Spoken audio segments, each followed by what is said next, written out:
खुदा को मानती हूँ, पहले मैं इसी प्रमाइस से शुरू कर रही हूँ और ये बता रही हूँ आपको, मैं मानती हूँ, लेकिन कुछ सवाल हैं जो जावेद साहब ने उठाया, उसका जवाब आपको देना चाहिए। पहला सवाल ये कि गज़ा में सालों से छोटे बच्चे मर रहे हैं, वो उनको अगर खुदा मर्सीफुल है, हम मानते हैं कि अल्लाह ताला में बहुत ताकत है, तो वो बच्चे क्यों मर रहे हैं?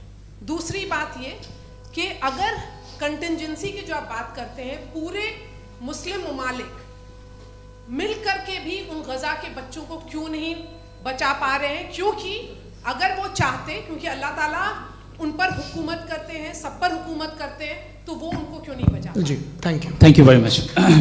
बहुत अच्छा किया आपने इस चीज़ को जिक्र कर दिया, मैं इसको और अच्छे से एक्सप्लेन करने की कोशिश करता हूँ। देखें, जहाँ तक आपने कहा कि गज़ा के बच्चों को मारा जा रहा है, देखें दो वर्ल्ड व्यू है, एक एथीस्टिक वर्ल्ड व्यू, एक थीस्टिक वर्ल्ड व्यू है। बच्चे मर रहे हैं दोनों वर्ल्ड व्यू में, लेकिन हमारा वर्ल्ड व्यू कह रहा है कि रिकॉम्पेंस है, ये कह रहे हैं कि उनका मरना बेकार जाने वाला है, कोई उसका रिकॉम्पेंस नहीं है, चूँकि इनके यहाँ आखिरत और अल्लाह का कोई तसव्वुर या गॉड का कोई तसव्वुर नहीं है। आपने ये सवाल किया कि गॉड मर्सीफुल है, क्यों नहीं रोकता? ये मैंने बताया कि ये मिसकंसेप्शन है लोगों के दरमियान कि गॉड को सिर्फ मर्सीफुल और ओमनीपोटेंट समझते हैं। गॉड के सिर्फ यही दो एट्रीब्यूट्स नहीं हैं, गॉड के कई सारे एट्रीब्यूट्स हैं, उनमें से अल हकीम भी है, उनमें से ऑल वाइज भी है, ऑल नोइंग भी है।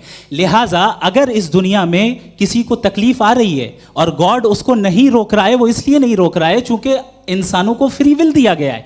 ठीक इसी तरीके से अगर एक डॉक्टर किसी छोटे बच्चे को इंजेक्शन लगा रहा है, उसे तकलीफ पहुंच रही है, उसके लिमिटेड पर्सपेक्टिव के एतबार से ये गलत हो रहा है और डॉक्टर बुरा है। लेकिन जब आप ब्रॉडर पिक्चर को देखेंगी, आपके और हमारे पास सिर्फ एक पिक्सल है, हमें इतना नजर आ रहा है कि गज़ा में कत्ल हो रहा है, लेकिन इसके पीछे कितना रिकॉम्पेंस उनको मिलने वाला है, पूरा पिक्चर गॉड के पास है। तो एक पिक्सल से आप पूरे पिक्चर को कभी भी जज नहीं कर सकती।